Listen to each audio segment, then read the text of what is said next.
Journal de Catherine Pozzi, 1933. 1er janvier 1933, en italique. Part du présent de ma vie, part de l'esprit. Je suis encore en route vers votre éternité. Êtes-vous présent si je vais vers Dieu? Êtes-vous là si j'exige de moi ma difficile réalité?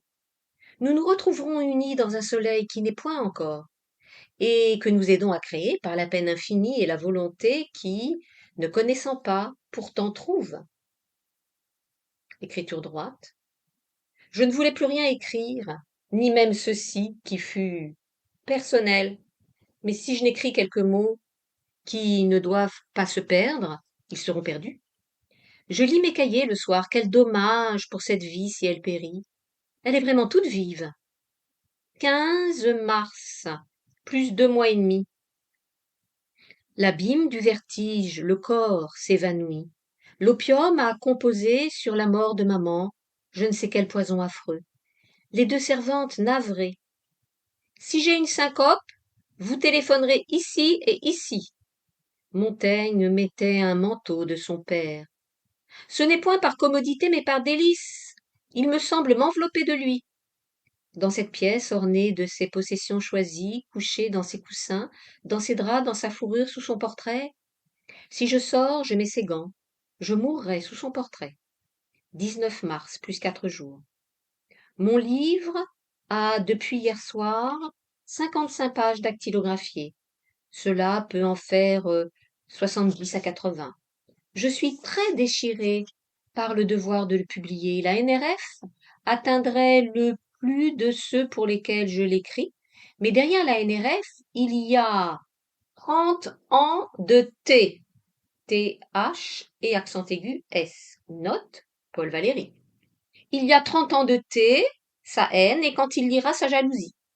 Difficile d'arrêter qu'il ait le manuscrit à temps pour jouer de ces tours qu'on connaît, en copier quelques pages dans les fameux cahiers, plus si fameux, ou imprimer dans un rumps entume avant moi phrase de rien, comme il l'a fait. Prenons un verre de coca. T'en fais pas. Tu manques de confiance. C'est un vice à cette valeur-là. Et puis après, vas-y, Dieu le veut, comme disaient les autres, qui ne pensaient pas tant à leur système nerveux. 25 mars, plus 6 jours. Misérable. Abandon total des forces. On n'en parle plus de celle-là. Dans mon lit, j'éprouve mon corps. Je l'ai. Non plus muscles, os, masse dure, je l'ai. Nuit. Visite de Brada à 20 heures, vernis, paré, embaumé, jeune et artificielle, une des femmes de Paris. Me presse de questions sur ma défunte littérature. Cette Agnès derrière mon visage. Ce soir, mon visage était blanc. Je n'avais pas frotté les pommettes de fard. Je faisais vampe au naturel. Et depuis Greta Garbo, on peut porter l'air triste. Et puis, une femme n'est pas 1 heure avec moi qu'elle m'interroge sur Talleyrand. Il ne vit plus guère, pourtant, toutes ces études qu'il obtienne de Cohen dans la Nouvelle Revue Française. Note, Cohen désignerait Jean Paulhan. Paulhan écrit P-E-A-U, Po, plus loin, L-H-A-N. Donc, jeu de mots, Cohen. Je reprends. Et puis, une femme n'est pas 1 heure avec moi qu'elle m'interroge sur Talleyrand. Il ne vit plus guère, pourtant, toutes études qu'il obtienne de Cohen dans la Nouvelle Revue Française, si peu française. Viande voulait dire anciennement ce qu'il faut pour vivre. Eh bien, je n'ai pas de viande. Puissais-je avoir le sommeil? 26 mars, le lendemain. Ce n'est pas possible que je vive beaucoup plus longtemps dans ces conditions. Combien de litres est-ce que j'inspire, expire? La moyenne est de 3, peut-être un quart de litre. Il y a une constriction de la cage thoracique, par moments comme maintenant, anéantissante. Et ces lentes douleurs qui montent des reins aux jambes, aux bras. Puis une flamme, plus vive, un instant. Je me suis endormie dans la pièce azurée. Le sommeil aussi est douloureux. Qu'est-ce qui n'est pas douloureux? Quel instant de moi n'est pas serpent dans mes membres, corde à mon cou? Je puis me remonter 1, 2 heures comme un acrobate pour la représentation. Qu'un monsieur, une dame entrent, ils ne sauront jamais. 4 avril, plus 10 jours. Quand je suis malheureuse de chair et de sang comme aujourd'hui, je tire un peu les rideaux. Lumière blesse la vie. Je prends un crayon et je disparais dans ma tête. 5 avril, le lendemain. Aucun ne sait ce que signifie un hiver sans amis, sans un espoir, sans une nouvelle, sans un tour dans la rue, sans une conversation, sans une attente, sans un mouvement. Marie de Régnier entre de loin en loin. De sa vie pleine, elle est polarisée par quelqu'un, note, André Chomex, pleine d'un non-elle, et qui a la fortune de travailler parmi les vivants. Elle entre ici, dont elle ne peut rien comprendre. Je bénis sa grâce, qu'un ciel lui rende. Il me faudrait quelque pareil. Je ne puis absolument plus travailler à ce livre dont je ne peux plus parler à personne. Je partirai avance, être isolé devant une route. J'arroserai les feuilles comme Goncourt. Note. Catherine Pozzi fait ici référence à une image envoyée par Edmond de Goncourt dans l'année 1893 de ses mémoires. Mais je ne puis parler, comprenez-vous la voix. Même si je pouvais sortir marcher, je ne pourrais parler aux autres. Je puis parler 5 minutes, 7, 8, assez peu pour qu'on ne sache pas. Pas assez pour atteindre. Dans Vue, un article de Ramon Fernandez sur les salons littéraires. Note. Ramon Fernandez, 1894-1944, qui collaborait à la NRF depuis 1923 en tant que critique littéraire et chroniqueur, venait d'obtenir en 1932 le prix Femina Vie heureuse pour Le Paris, édition Gallimard. Dans le numéro spécial sur la mode de l'hebdomadaire Vue du 5 avril 1933, Ramon Fernandez écrit dans un article intitulé Bureau d'esprit, guillemets, que la maîtresse de maison se garde de réunir des femmes vraiment intelligentes. Une femme vraiment intelligente a je ne sais quoi d'implacable et de pur qui détonnerait. Ne dirait-elle pas des choses sérieuses, ramenant ainsi l'écrivain aux préoccupations qui la fuient? Non. Il faut des intellectuels, au féminin, c'est-à-dire tout bonnement des femmes qui lisent des livres dans un milieu où la lecture est un événement, et surtout qu'elle soit jolie. Une jolie femme éveille chez l'homme de lettres un intérêt sexuel qui fournit à ses paroles un tour brillant et vif. Fin de guillemets. Reprise, dans Vue, un article de Ramon Fernandez sur les salons littéraires. Je me souviens de lui, assis à côté de moi, et sa curiosité pour ce que je figurais à cause de l'importance que son maître me donnait, que j'avais quitté. Il écrit qu'il faut éviter, si l'on veut un salon, les femmes vraiment intelligentes qui ont... non, c'est au singulier, guillemets.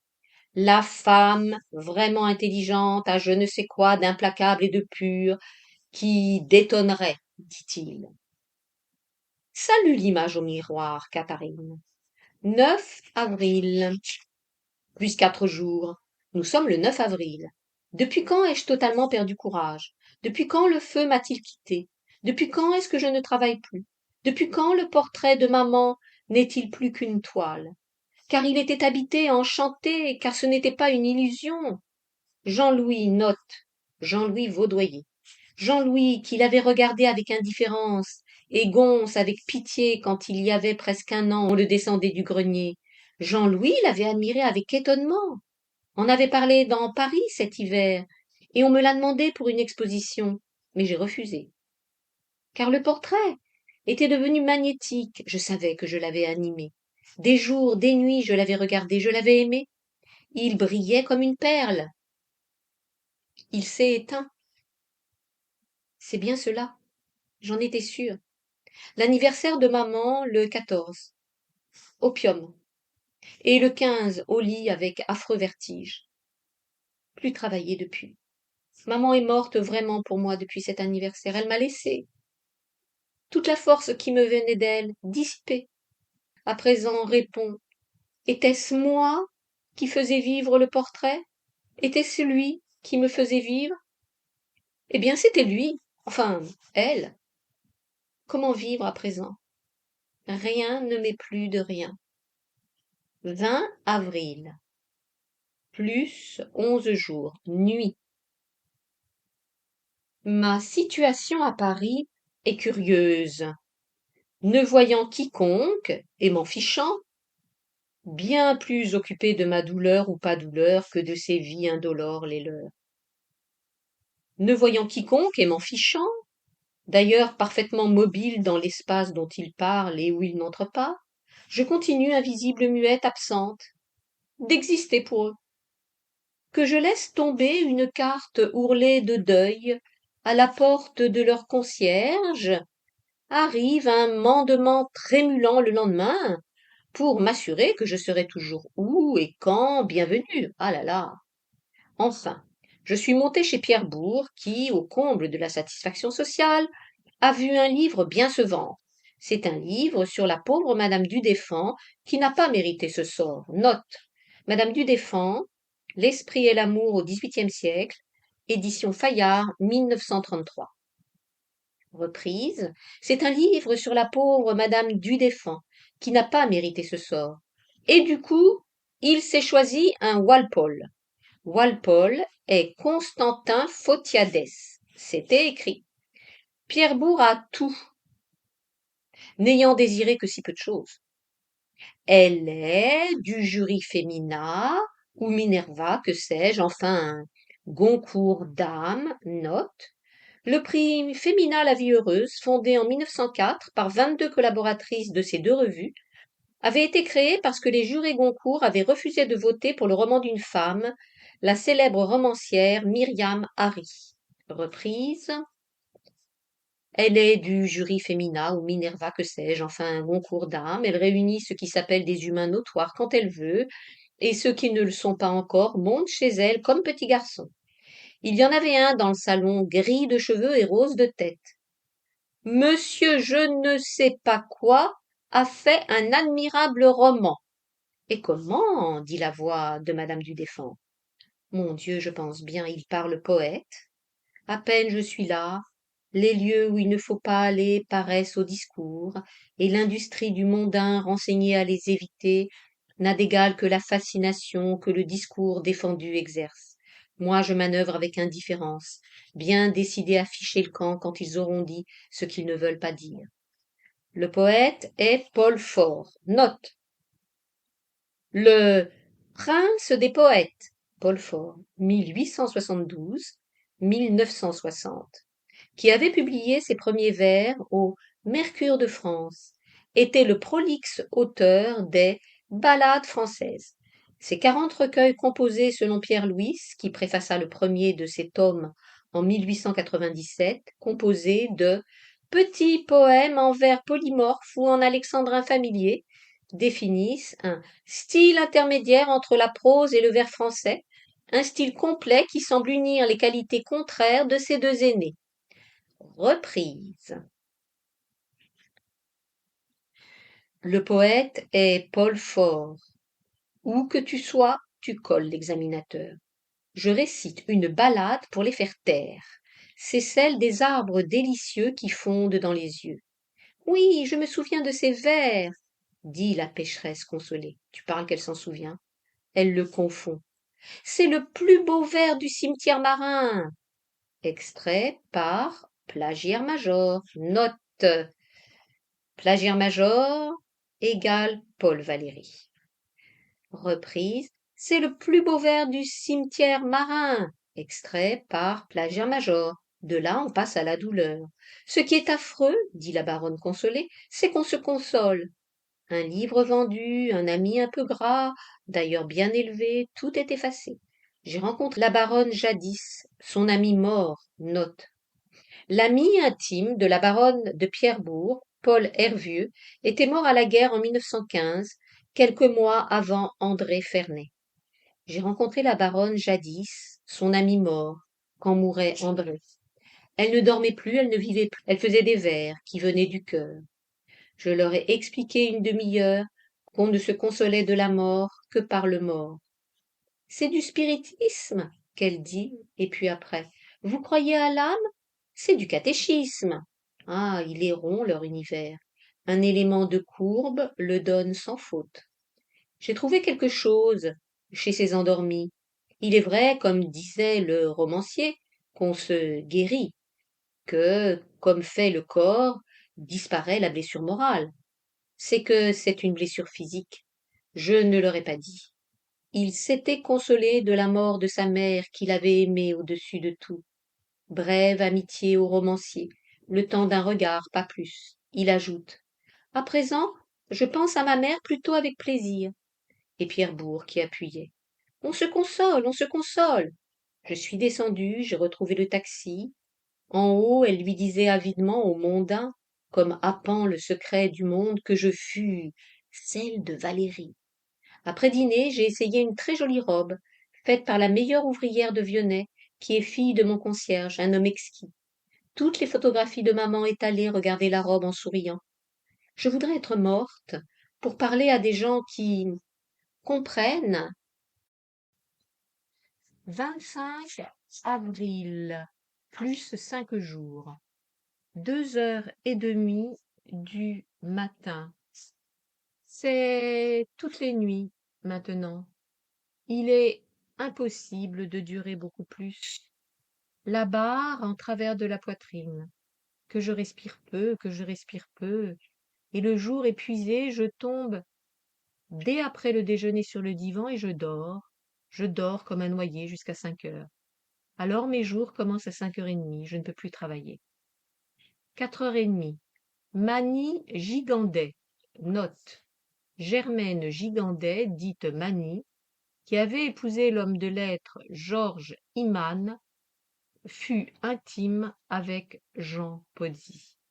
Manie Gigandet, rose chair en forme de robe, est tombée à la mer dans un avion que recherche toute l'aviation italienne. Elle avait quitté Jean il y a 8 jours, fraîche d'amitié, d'amour, à Athènes. Elle n'était pas faite pour cette mort verte et décomposée, langue gonflée. Mais Dieu n'y peut rien, elle est tombée de la baie de Naples avec 4 passagers. Partout, des gens sont enterrés sous des villes qui tombent, jetés par des autocars dans des ravins, brûlés vifs. Si Dieu n'y pouvait rien? Extraordinaire pensée. J'ai allumé du feu, il va être 5 heures, il se trouvera bien un C, 3 petits points, pour me dire demain: je vous trouve bien. Une exquise robe de vionnet sur le mannequin, là, me regarde. Je lui avais même mis un chapeau hier soir. Et le plus bête, c'est qu'un de ces après-midi, peut-être, je la mettrai. 14 juillet, plus 2 mois et demi. Le 29 avril, je suis partie pour Vence. J'y suis restée jusqu'au 9 juin. Anna de Noailles mourait à Paris le 30. Je ne veux plus parler du temps que j'ai passé là-bas aujourd'hui. J'ai autre chose à dire. Je me doutais bien que cela arriverait. Enfin, j'ai gardé les quelques lettres de Paulange, puis datées.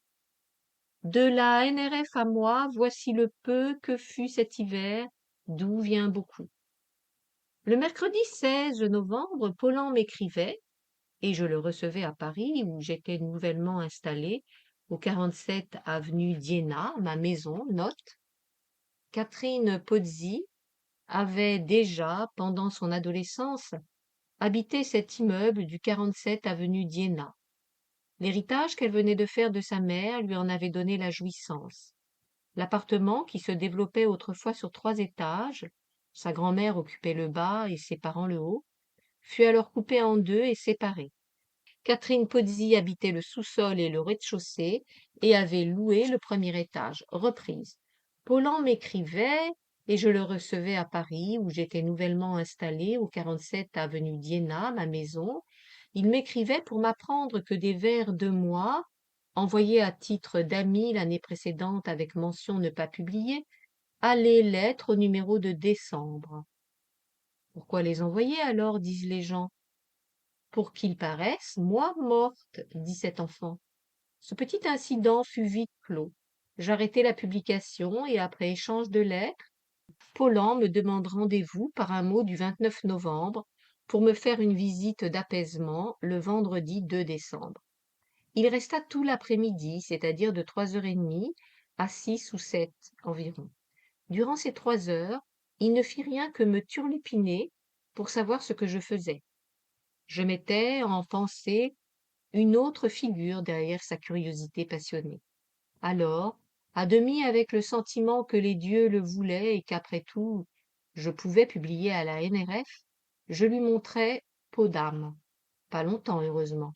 Il s'assit, avide comme on meurt de faim, se gavait de mots, devant les 50 feuilles dactylographiées. Merci Dieu, j'en refis une part et y ajoutai 20 feuilles depuis. Moi, idiote, lui ménageant des points de vue sur mon ciel, à travers ce feuillage. En particulier, je lui fis lire le début sur l'univers et la partie concernant l'impossibilité de percevoir du pondérable dans la conscience. Et cette impossibilité est voilée au commun parce que le commun croit que le pondérable est impondérable. Quant au bon sens, il avait toujours cru que le jaune était le jaune hors de lui, et surtout la page sur le bleu, qui a du millimètre, monsieur.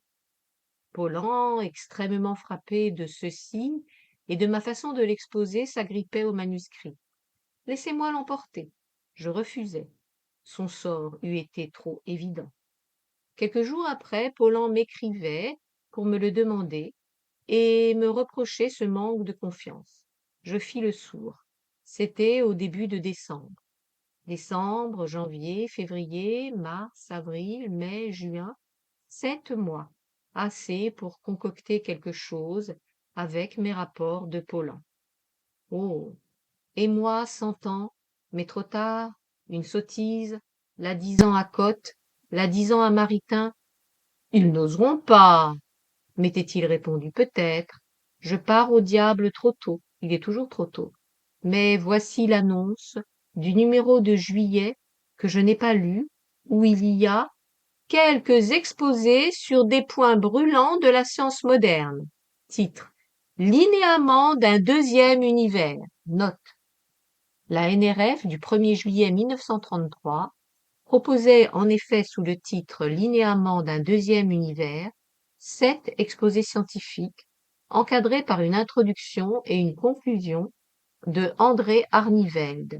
Se trouvaient de savantes mises au point de Joliot-Curie, M. G. Champetier, Pierre Girard, Lucien Plantefol, Olvec. Reprise.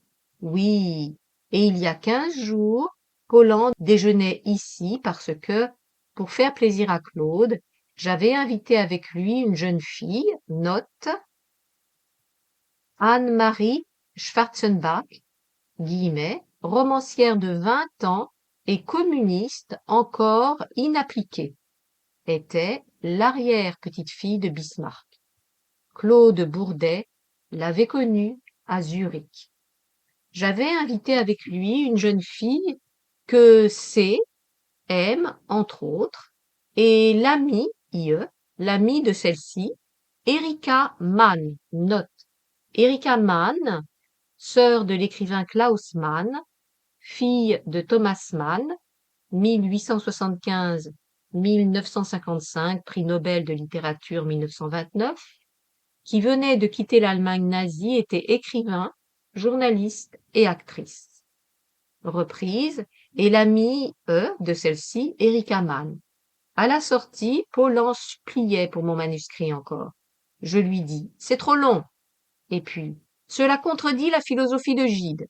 Il partit, probablement considérant qu'il ne m'aurait pas, qu'il n'avait plus à me ménager.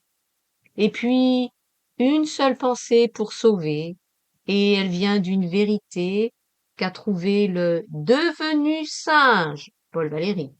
On la répétait à propos de Mauriac dans un journal, guillemets. Ce qui a une forme ne se copie pas, ne se traduit pas, ne se vole pas. Fin de guillemets. Il disait que le roman est un genre inférieur, car on peut y ajouter ou retrancher, on peut le faire passer dans une autre langue. Si je suis sûre d'une chose, c'est que peau d'âme a une forme. C'est même ce qui a rendu, disons triste, disons non enthousiaste, disons non admiratif, Jacques Maritain, il y a une douzaine de jours quand je le lui ai montré. Les idées n'ont pas besoin de forme en philosophie. Oui, celui-là lut lentement chez moi les 3 premiers chapitres. Il m'a dit: «Voulez-vous me donner des vers pour il, note, Jacques Maritain dirigeait aux éditions Desclée de Brouwer une collection intitulée Les Îles et une revue qui paraissait sous forme de volume, Le Courrier des Îles. Voulez-vous me donner des vers pour les îles? J'avais beaucoup aimé votre poème Ave. Fin de guillemets. Il m'a renvoyé au vers, comme je renvoie au nettoyage Marie la Périgourdine qui prétendait être cuisinière. Du moins notre poème, on ne peut pas le voler. Que Peau d'âme soit un poème, je sais. Jacques était trop bon pour l'en blâmer, trop orgueilleux pour regretter que sa philosophie, dont tant d'idées peuvent s'agréger aux miennes, ne chante ni danse. Mais la danse et le chant sont où existe l'infini, l'esprit. Que si des idées ne dansent pas, c'est qu'elles sont encore trop bas. Paris, 17 juillet, plus 3 jours. Constantin Photiadès m'a dit aujourd'hui qu'Anna avait eu quelque mal incompréhensible au médecin. C'est de l'hypocondrie, disait l'un. Elle n'a pas souffert à la fin, elle avait des visions, d'atroces cauchemars avant, elle craignait la folie, elle est morte d'avoir eu trop d'âme pour son corps. J'ai reçu 4 pages dont la première phrase était, car j'ai jeté les pages avec terreur: Madame, je renonce à vous envoyer la lettre interminable que je vous écris depuis que je vous ai rencontré. 18 juillet, le lendemain. Le jour de ma fête, le 13 juillet. Une lettre timbrée de Luxembourg m'est arrivée de R. L'esprit absolument isolé a soudain entendu quelqu'un d'autre. La lettre était dramatique d'ailleurs. Tant que nous serons vivants tous les deux, restons en communication. J'ai mis la lettre devant moi sur le bureau. Seul témoignage de communauté humaine désintéressée, absolument libre de leurs motifs. Je suis de plus en plus désespéré. Si ce terme comportait des degrés, mais il n'en comporte pas. Peau d'âme à 70 pages qui en ferait imprimer, ce mot épouvante, 100. Il m'arrive d'y travailler toute la nuit, je dors le jour, c'est idiot. Il arrivera le moment inévitable où les drogues, prises tous les soirs pour me retenir de l'angoisse de mal respirer, m'alourdiront le cerveau. Qu'elle ne l'ait pas encore alourdi est incompréhensible. Tout se passe comme si j'écrivais avec le moi que les drogues n'atteignent pas. Celui-là poursuit sa question, l'autre se traîne, oublie de demi-heure en demi-heure ce qu'il a fait. Claude est à Vienne pour sauver l'Europe. Note.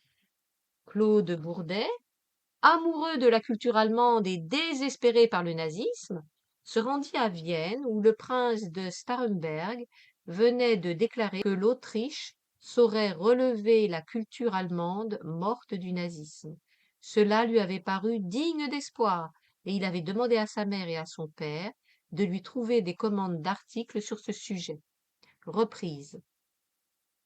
Claude est à Vienne pour sauver l'Europe, précisément comme je voudrais nous sauver. Ô double moi, pareil par ce qui ne veut pas mourir. 19 juillet, le lendemain. Je vais chez Maricotte pour voir Chomex, à qui j'ai repris un article de Claude au débat qu'on n'aurait pas pris. Chez Cotte, on répond: Madame est sortie. Puis-je revenir dans 1 heure? On ne sait pas quand Madame rentrera. Je passe la porte, devant la maison je me cogne à Chomex qui va entrer. Il se précipite sur moi pour me fuir, comme la bête sur la lumière. Très embêté. Maricotte n'est pas chez elle? Alors ce n'est pas la peine que j'entre, dit celui qui sait qu'elle l'attend. Moi, ça ne me fait rien. Je ne joue pas dans ce théâtre mondain. Je pousse Chomex dans ma voiture pour lui parler de Claude. Il est très aimable, aimable comme un collégien pris par le pion. Il déroule immédiatement une image de sa vie qui soit triste et attendrissante, et qui offusque l'autre image, celle de l'homme attendu. M'as-tu vu? Je fus dans leur jeu, moi aussi. J'ai menti, j'ai fait attendre mon auto devant des maisons où je n'étais pas. J'ai subi le mépris des domestiques. Ces choses qui ne pouvaient durer, et pourtant, elles auraient duré si le principal acteur avait été dans son rôle tout à fait. Quand on croit cela, on accepte de tricher comme tous les autres, pourvu qu'un seul ne triche pas. Mais il trichait. La liaison de Maricotte et du directeur est tout à fait officielle. Comment, par quelle végétation psychologique, par quel retour à la morale d'il y a 100 ans, Monsieur Chomex est-il navré quand je le vois faire amant? C'est enfantin. Pour un peu, j'aurais écrit à Marie une lettre d'excuse. 25 juillet, plus 6 jours. On m'apporte un journal que je fais acheter, l'Ordre, auquel j'avais envoyé un article de Claude, en y joignant une lettre machiavélique au directeur, Buret. L'article est en première page. Note. Émile Buret, directeur politique de l'Ordre, a publié le 25 juillet 1933 un article de Claude Bourdet intitulé L'Autriche indépendante, qui faisait le portrait de Dollfuss et traitait de sa situation face à Hitler. Il est très curieux que l'adresse et la ruse, que je n'ai pas pour moi, me soient naturelles quand il s'agit de toi.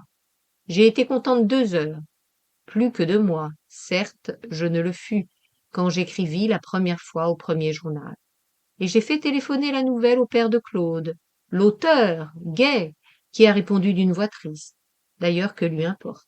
Mais il a dit « Vous remercierez madame Pozzi. » Je ne connais rien de plus ridicule qu'une civilisation où il faille parler sur ce ton solennel à la mère de son seul enfant. Mais il est vrai, à mon tour, que m'importe. Je vais mourir peut-être très très bientôt, le bras est gonflé, la cicatrice se tend, je suis si fatigué que je ne peux même pas relire Peau d'âme. Paris est très chaud, mais les 2 pièces sont fraîches dans cet appartement unique à Paris où je vis. L'une ouvre sur l'avenue, vois l'arbre qui me verra fuir. Fuir, non, sortir. J'ai failli aimer. Pouvoir aimer, c'est être prisonnier. Je vais mourir, n'ayant pas fini, et Claude ne saura que faire, ni s'il faut publier ces 60 et quelques pages, ni s'il faut y ajouter des notes prises dans mes cahiers, ni s'il faut un commentaire, ni s'il n'en faut pas. 31 juillet plus 6 jours, minuit. Le bras de nouveau mal. J'essaie des pilules d'opium, ordonnance de 1915. Le pharmacien n'a voulu en faire que 2. En 1915, je m'étais fait une ordonnance. Père vivait. Son nom couvrait tout. En quadruplant la dose pour me punir de ce qu'André m'aimait sans m'aimer. N'en prenez qu'une, criait le pharmacien époustouflé. Je ne sais plus combien j'en ai pris. J'ai dormi, j'ai dormi. Oh, qui t'a rejeté au réveil? 1er août, 4 heures du matin, plus 4 jours. C'est la tuberculose osseuse du bras, dont le foyer est entré en activité après 6 ans de rémission. Je crois que ce sont ces courses à Enghien, les eaux excellentes pour la voix, les bains extraordinaires pour le système nerveux. Mais ou bien l'action trop forte a bouleversé en soulageant, ou bien tout simplement la course quotidienne en auto, pavé désastreux, j'y suis allée une dizaine de fois en une quinzaine de jours. S'expliquer une chose la diminue, mais je suis éreintée. Ce ne serait rien, mais comme tous les étés, sans doute pour toujours, je suis abandonnée de qui m'aide. La vieille Annette veut partir en vacances. L'an dernier, tous les domestiques de maman partaient avec Annette. Ceux-là pour toujours. L'un est mort ces dernières semaines, qui m'avait laissé affreusement et que j'aimais pour avoir été témoin du bonheur. Voilà.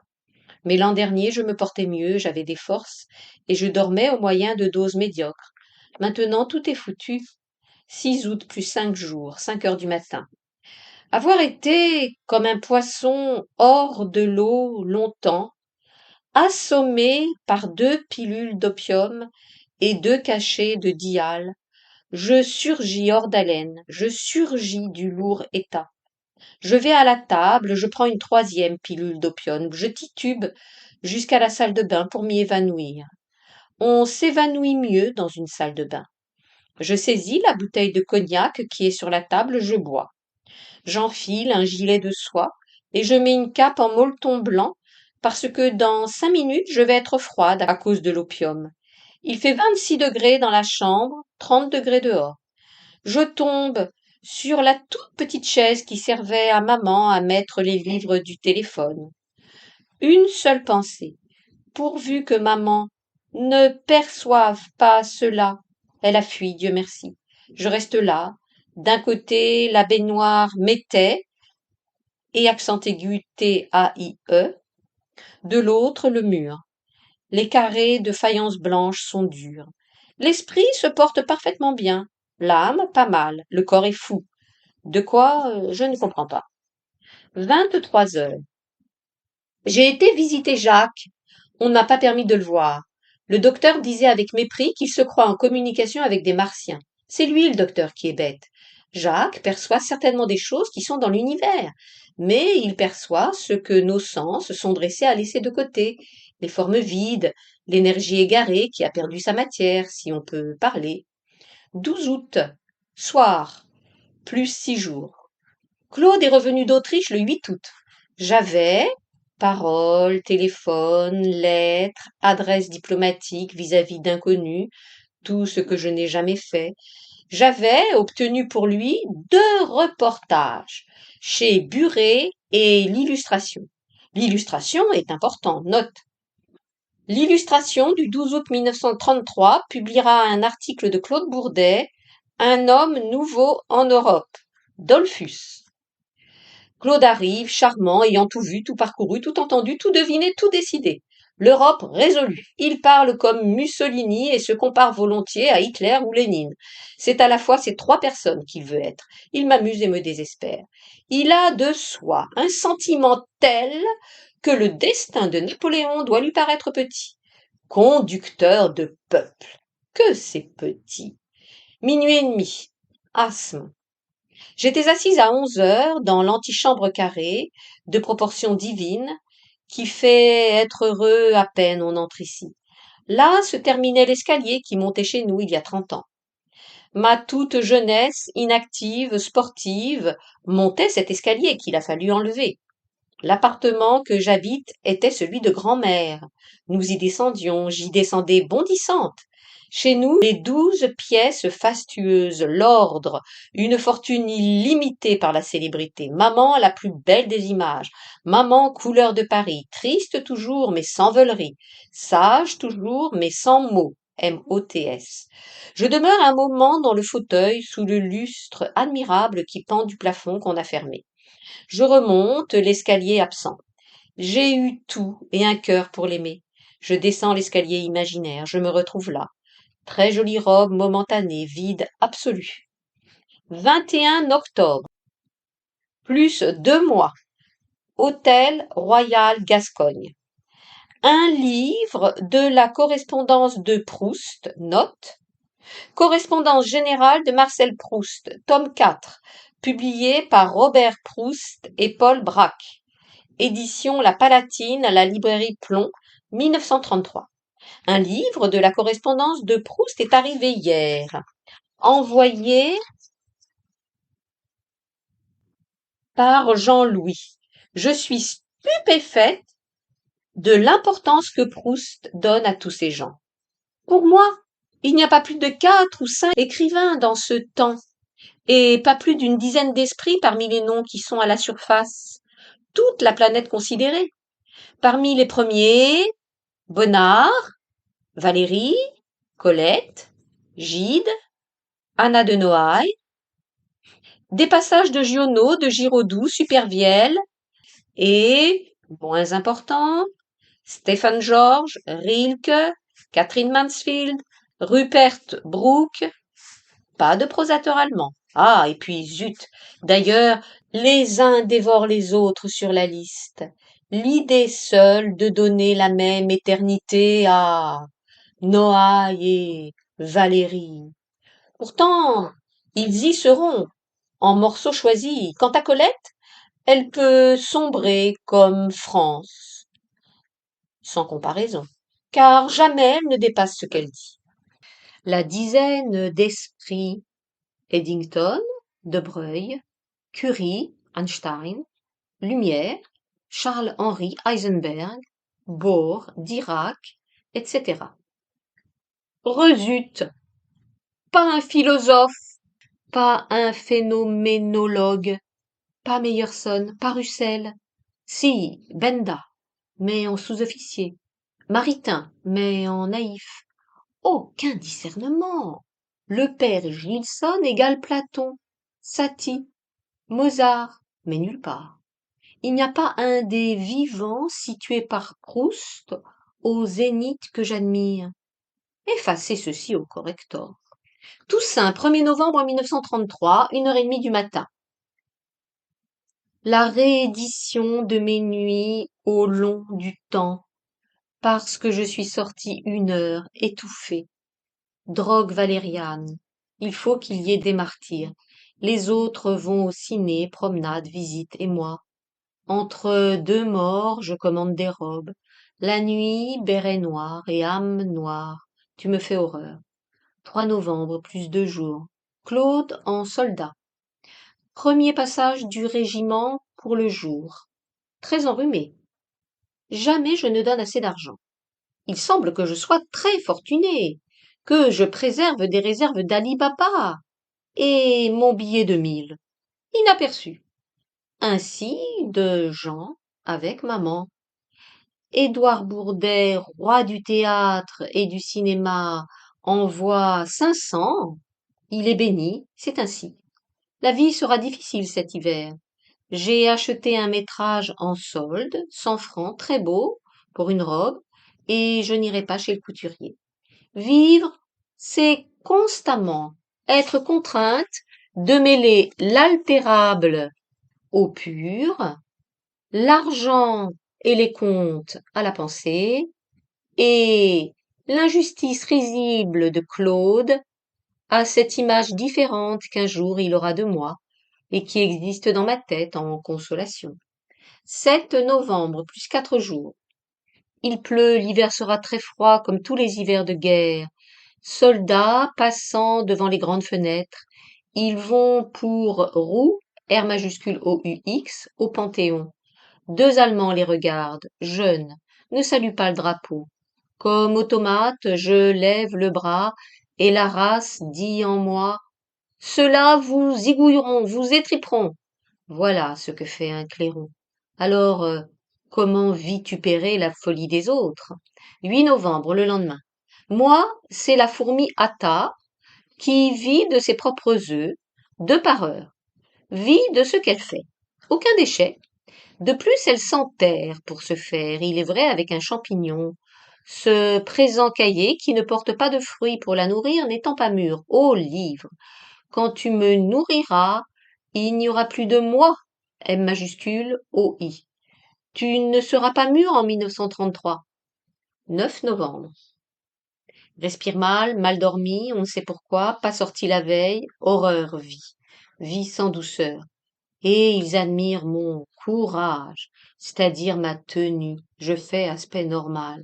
Mais je sais, que tant d'ascèses et tant de vertus me sont imposées, et que, me rendit-on le souffle et des forces pour me tenir longtemps debout, j'aurai encore soif de tout, de tout. Or, on ne résout un problème aussi grave, ni par le mépris des solutions précédentes, ni par des incursions littéraires. Qualité requise, une honnêteté rigoureuse, une volonté infatigable, une attention acharnée, qui rassemble et conserve comme pas à pas ce qui est acquis. Pour l'intelligence, elle doit être éclairée évidemment par le savoir contemporain et d'abord par les sciences. Cet explorateur étant donné, il néglige la philosophie verbale, les théories, les divisions et subdivisions psychologiques. Il partira d'un certain, indiscutable, très simple, aussi enfantin que la chute d'une pomme. Il cherche à élucider le fait de sentir et à rencontrer d'abord ceci, deux points. Aucun être sentant ne sent pour la première fois. Cette observation est absolument sans exception. Il faut donc la considérer comme un des facteurs de la solution. Or, de son fait, se déduit immédiatement un autre fait également acquis, l'existence d'une somme de sensations permanentes, héréditaires, croissantes. Cette somme ne peut pas ne pas jouer un rôle dans le phénomène de sentir. Quelle? La physique s'impose avec tant de force, et ses réponses sont si pertinentes qu'il n'y a pas moyen de les négliger. 8 novembre, le lendemain. Cependant, quoique le mépris des renseignements reçus soit astringent et les détours littéraires flatteurs, ce serait une grande illusion que de croire par eux seuls avancer. Sentir est le prodige de la vie. Comment cet événement a surgi d'elle, la recouvrant, la rendant folle? Il faut, pour le savoir, tout autre chose que des mots. Il faut peut-être ces moyens extrêmes que l'homme seul emploie. L'honnêteté, l'honnêteté rigoureuse, la volonté infatigable, l'attention acharnée, qui le porte comme pas à pas, sans aucun mouvement, au point de repos de l'esprit. Suit un poème intitulé Maya. Je descends les degrés de siècles et de sable, qui retournent à vous l'instant désespéré, terre des temples d'or, j'entre dans votre fable, atlantique adoré. Continent de cristal ivre d'air, ô passage qui menait à mon cœur, ô céleste rocher, réveillez le présent de l'étrangère image, d'un songe de granit, arbre longtemps bercé, astre longtemps lié à mon premier visage, singulier soleil de calme couronné. Reprenez-moi mes jours, pierre de la puissance, pyramide d'esprit construite pour le sang, pierre pleine de Dieu, réserve de silence, terre où répandre l'âme, en pourpre offrande au temps. Un roi de mon passé donnait l'ordre sans crime, jetait son corps debout à quelque extrême avant, mais il n'est plus invulnérable sur l'abîme, mais l'étonnant bonheur s'est perdu dans le vent. Le vent touche encore les âmes à marche lente, 100 pas, vers les autels marqués par le serpent, rendre au ciel altéré le mal en un instant.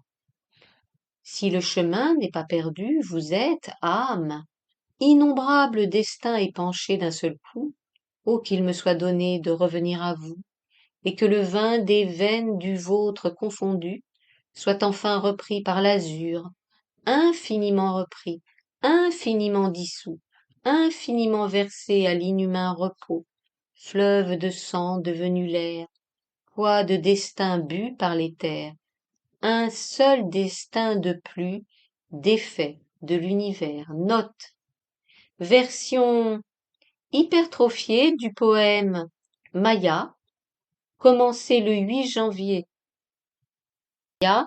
Commencé le 8 janvier 1932, avant la mort de sa mère. Maya, qui signifie l'illusion en indien, sera le 5e et avant-dernier poème du recueil de Catherine Pozzi. 20 novembre, plus 10 jours. Incapacité de continuer à refaire la deuxième partie de Peau d'âme, parce que je n'ai plus d'impulsion vers rien, à cause de la solitude absolue. Exactement comme on finit seul par ne plus manger, on finit par ne plus créer.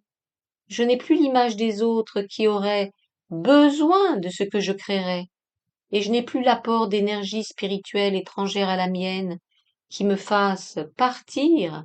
Rien ne met plus en marche le moteur glacé. J'ai été chez Haïm voir les robes espérant me réveiller. Elles sont laides. Après, chez Brada, note. Brada, Samazeuil, épouse Audinet, était la sœur de May, M-A-Y, qui avait épousé Michel Bourdet. Brada s'était lancé à l'instigation de Jeanne Rabier dans la haute couture. Après, chez Brada, sœur de ma belle-sœur Bourdet, pour voir quelqu'un. Elle est devenue couturière. La jolie belle-sœur y était, j'ai parlé de Claude avec animation et de la mode. Évidemment, ces femmes croient être en face de quelques vivantes, analogues à elles. 24 novembre plus 4 jours. Tellement triste, et à part des hommes, qu'hier j'ai pris taxi sans avoir dormi le jour du tout, et je me suis jetée chez Paulette Couture, et puis acheté une ceinture de cuir noir cloutée d'acier, et il a fallu monter 5 étages, et des femmes chics dans le hideux escalier, car les femmes chics sont capables de tout pour l'être, et moi qui m'asseyais sur les marches et qui parlais à la plus jolie. Hein? Ils ont oublié l'ascenseur. Enfin, retour triomphal, clouté d'acier de part en part, et si contente que j'ai dormi, bébête Pozzi, la nuit. 8 décembre. Voilà. Plus 11 jours. Mardi. Claude, qui fait son service à Poitiers, est venu dimanche. On leur donne du bromure dans le café pour leur annuler le sexe, car ils n'ont pas de sortie. On leur injecte des cultures typhiques, préventives, sans compter avec l'anaphylaxie. L'être humain ne compte plus du tout. Dimanche soir, les Vaudoyers, Massy, note, Henri Massy, 1886-1970, qui avait fait une enquête remarquée en 1911 sur les jeunes gens d'aujourd'hui, était un des membres les plus polémiques de l'Action française. Il anima avec Jacques Bainville la Revue universelle de 1920-1944 et écrivit de nombreux ouvrages où il défendait ses convictions confessionnelles et politiques. Reprise. Dimanche soir, les Vaudoyers, Massy, que je ne connaissais pas, Vaudoyer qui reste accroché de profil à mon destin parce qu'il m'a connue jeune fille et que j'aimais bien sa maman. Rien de plus étrange, rien de plus étranger qu'un étranger qui puiserait quelquefois à la mort. Massy parle de Pascal. À Pascal, Jean-Louis fuit comme moustique à pulvérisateur. Pascal fait fly tox. 21 décembre plus 15 jours. Ce matin, il m'est arrivé une chose extraordinaire. Ce matin, 21 décembre, je me suis réveillée sans souffrir. Je ne suis pas tombée en me réveillant, dans cette douleur générale, dans ce poids. Je me suis éveillée dans un corps ordinaire, dispos. Un jour, la dose me laissera paralysée. Tu vois que je ne peux plus écrire. Il est minuit. Mais elle ne m'empêche pas de penser ni de trouver. C'est étrange. 22 décembre, la nuit, le lendemain. Tous mes jours sont pareils. Hier, sorti par exception, coiffeur. Sans cela, toujours dormir le jour. Levé à 5h30 ou 6. 2 heures de vie. Je suis flânant ces 2 heures au lieu de les travailler. Sans la crise nocturne et l'asthme, je ne foutrais rien. 23 novembre le lendemain. 23 décembre le lendemain.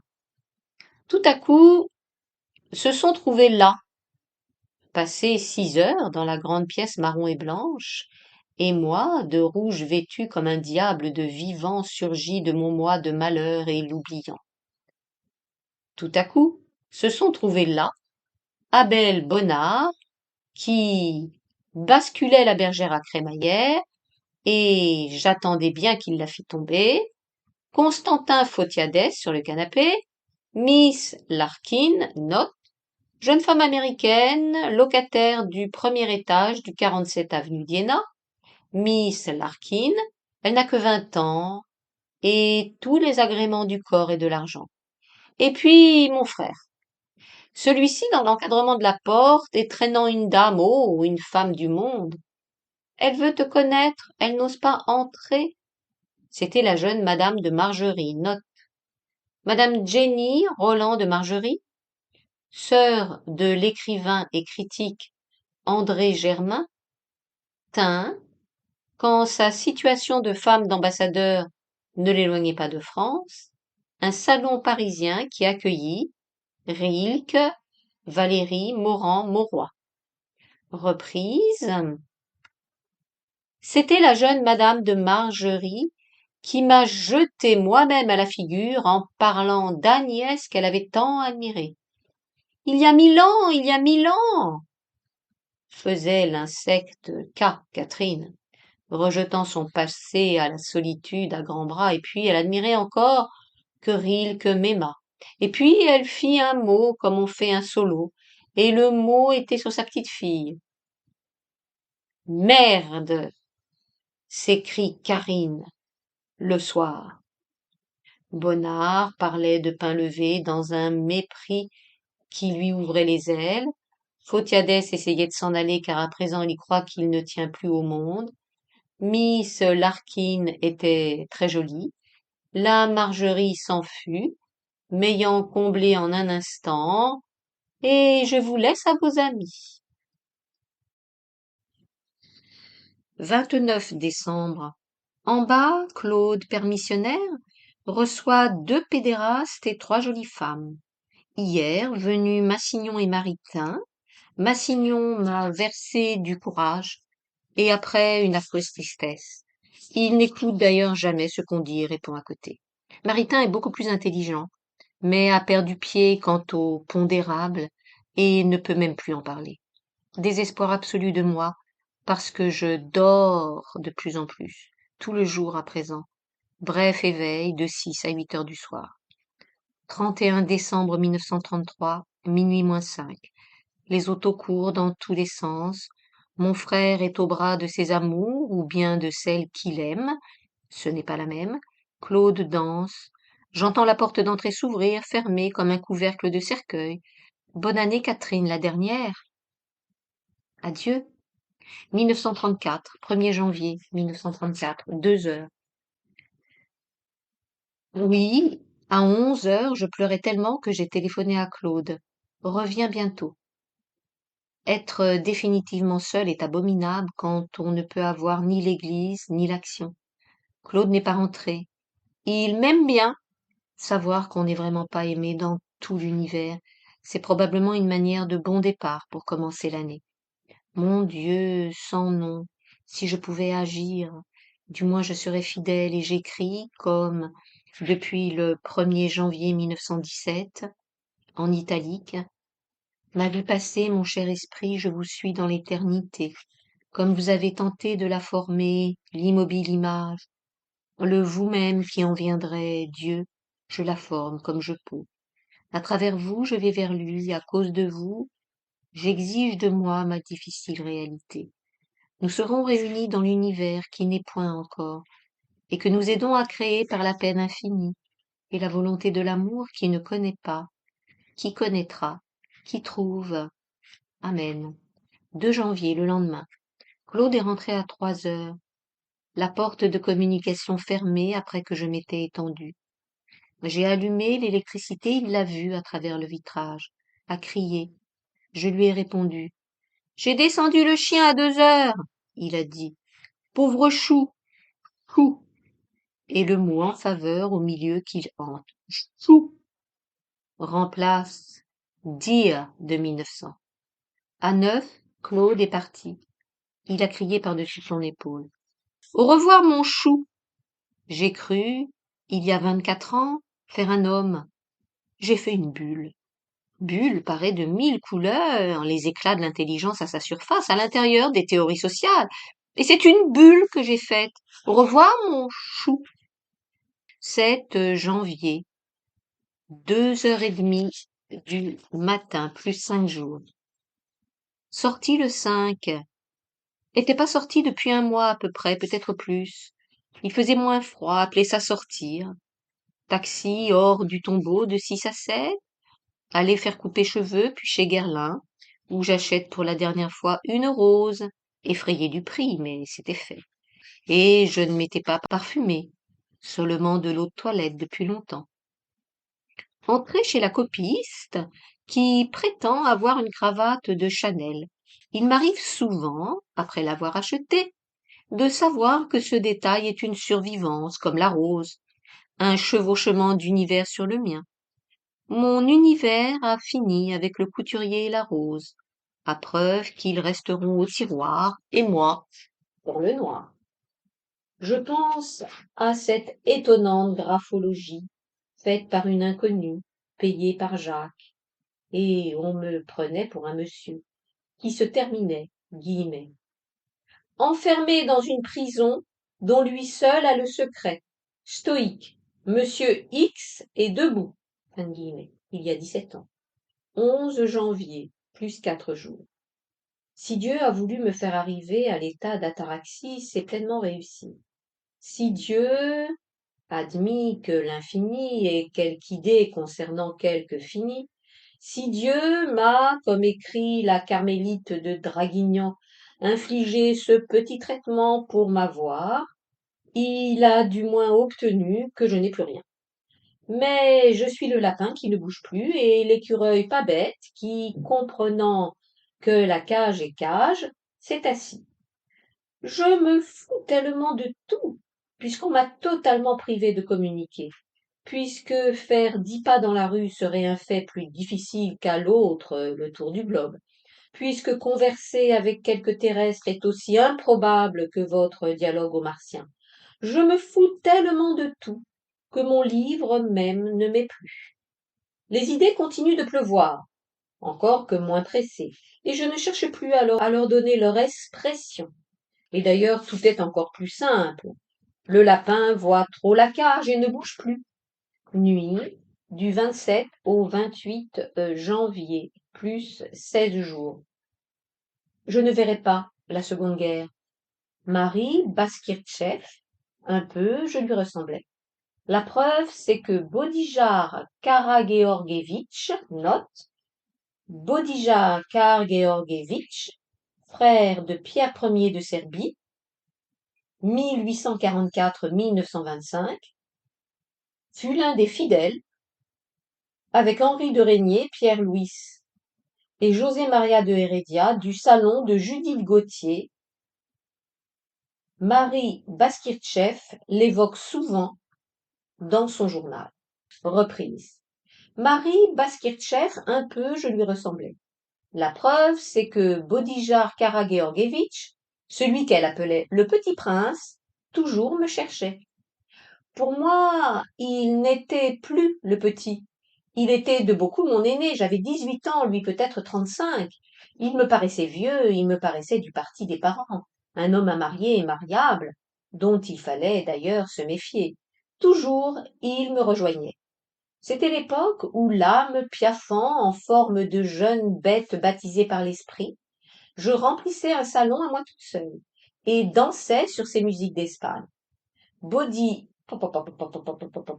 Bojidar était excessivement doux, et je le méprisais pour sa douceur.